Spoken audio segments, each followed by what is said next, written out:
Amados, bom dia, queridos.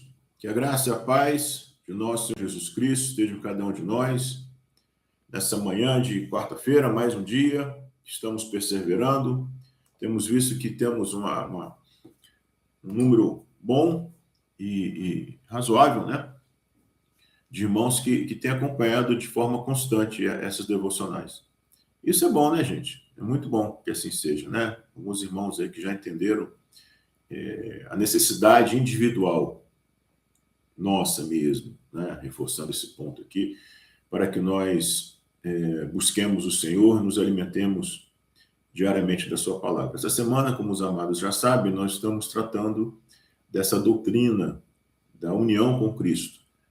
Não apenas do conteúdo teológico, mas, sobretudo, das implicações. E é bom que a gente possa meditar diariamente sobre esses temas que são tão importantes para a nossa vida com o Senhor. E vida com o Senhor é vida agora e vida na eternidade. E nós já colocamos para os irmãos essa informação que é importante, que nós temos 2 capítulos que tratam bem da união com Cristo. É João 15, que explica o que é a união com Cristo, e Romanos 6, que trata das implicações da união com Cristo. Então, esses 2 capítulos precisam ser muito bem estudados por nós.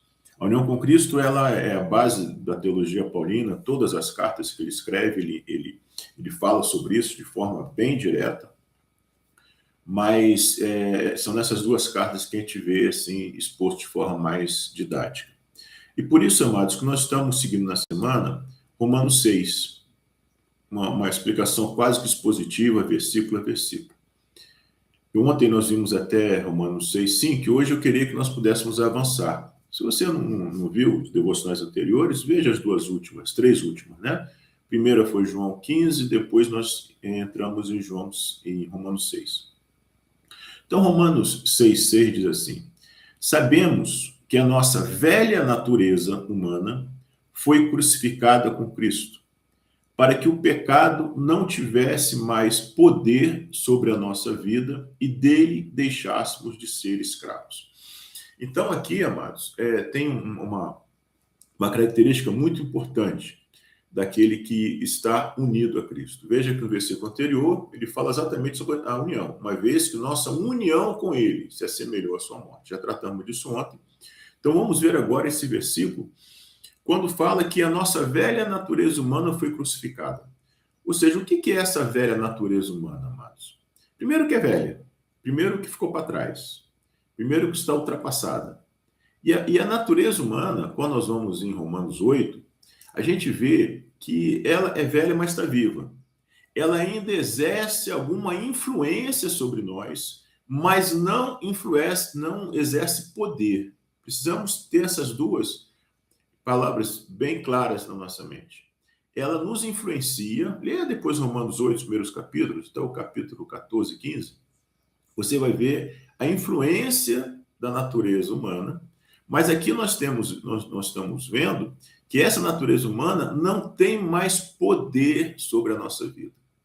Ou seja, a nossa união com Cristo nos coloca acima do poder do pecado. Que o poder da natureza humana é o poder do pecado. De novo, Romanos 8, primeiros versículos, é bem didático sobre esse tema. E dele deixássemos de ser escravos.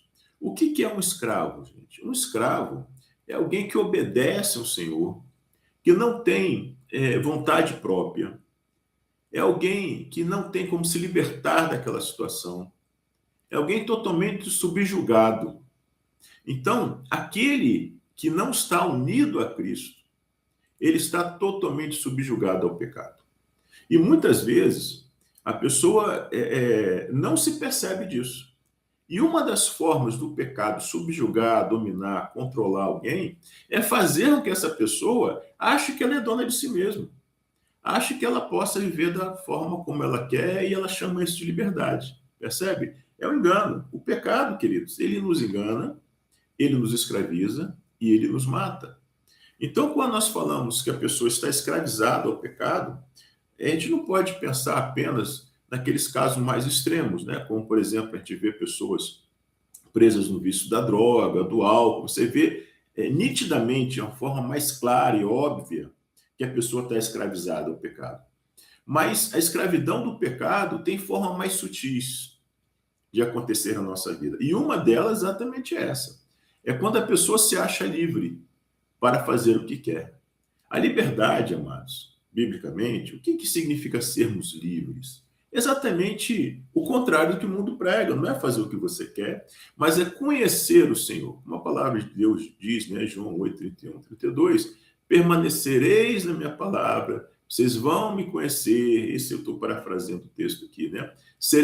Conhecerão a verdade, que é Cristo, e serão verdadeiramente livres. Então, sermos livres é conhecermos a verdade e não vivermos na mentira.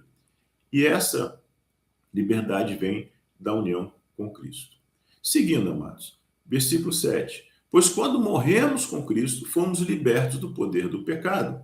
Então, uma vez que morremos com Cristo, cremos que também com ele viveremos. Então, é interessante quando fala aqui que nós morremos com Cristo. O que significa isso, amados? Significa que nós estamos unidos a Cristo. Então, quando nós morremos com Cristo, a nossa vida está unida a Cristo. Nós morremos com Ele para o mundo. O que significa morrermos com Ele para o mundo? Significa que o mundo, aquilo que o mundo oferece, e de novo, gente, não são as bênçãos da graça comum.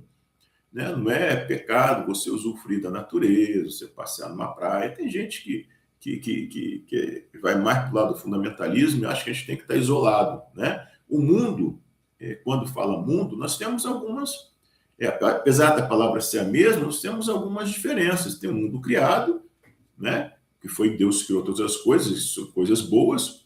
Tem o mundo pessoas, quando fala que João 3,16, que Deus amou o mundo, amou as pessoas. E tem o mundo que é inimigo de Deus. Tiago 4 fala sobre isso. Esse sistema de valores, princípios, vaidades, desejos, pregações mesmo, não tem a sua pregação.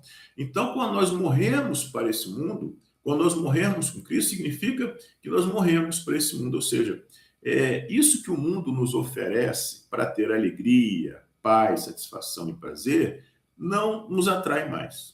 Né? A ideia, assim, um exemplo bem assim, concreto, né? É como se você pegasse um defunto e você oferecesse uma Coca-Cola gelada para aquele defunto. Nós somos esse defunto, né? Estou dando um exemplo aqui, né, gente?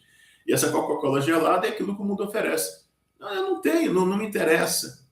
Porque nós já entendemos que nós não vamos encontrar alegria no mundo real, verdadeiro. Podemos encontrar uma alegria passageira que depois traz seus custos, normalmente você paga por isso. Paz, prazer, tudo que o mundo oferece, alegria, paz, prazer, gente, é falso, é temporário, custa a nossa própria alma.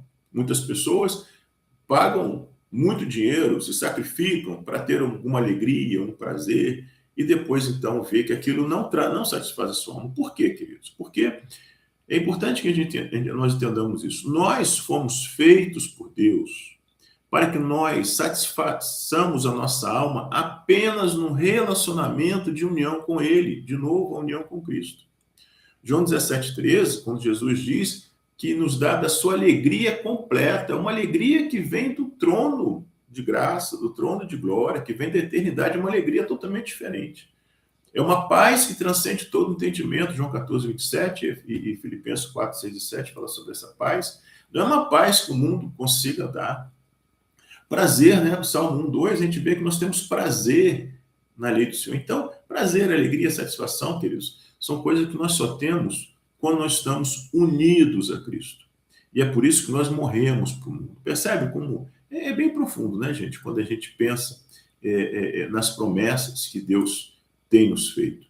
Então, mas vamos pensar sobre isso, né? Vamos ver que nós temos bênçãos tremendas e eternas quando nós estamos verdadeiramente unidos a Cristo.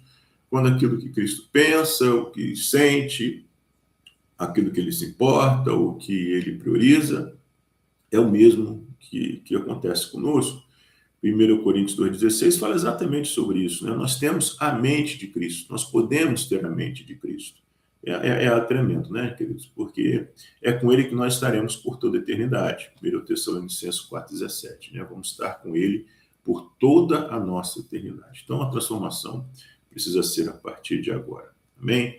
Amanhã nós vamos continuar, amados, a partir do versículo 9. Então esteja conosco, né? E vamos seguir firme nesse propósito aí de entender cada vez mais o que significa vivermos unidos a Cristo. Amém, amados? Vamos orar, agradecer ao Senhor.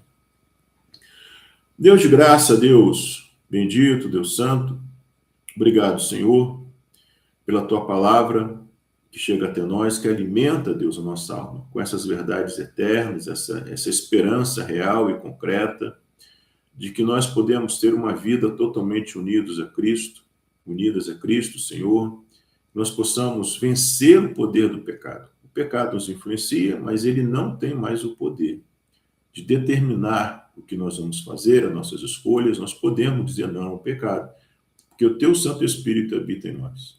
Então nos ajuda, Deus, a viver nesse processo de santificação, sem a qual ninguém verá o Senhor, vencendo o pecado a cada dia, vendo, Pai, como que o pecado é sujo, Pai, como o pecado quer nos escravizar, como que o pecado é mentiroso, nos engana e quer nos matar.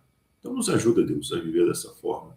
É o que nós te pedimos, Senhor, e já te agradecemos, em nome de Jesus. Amém.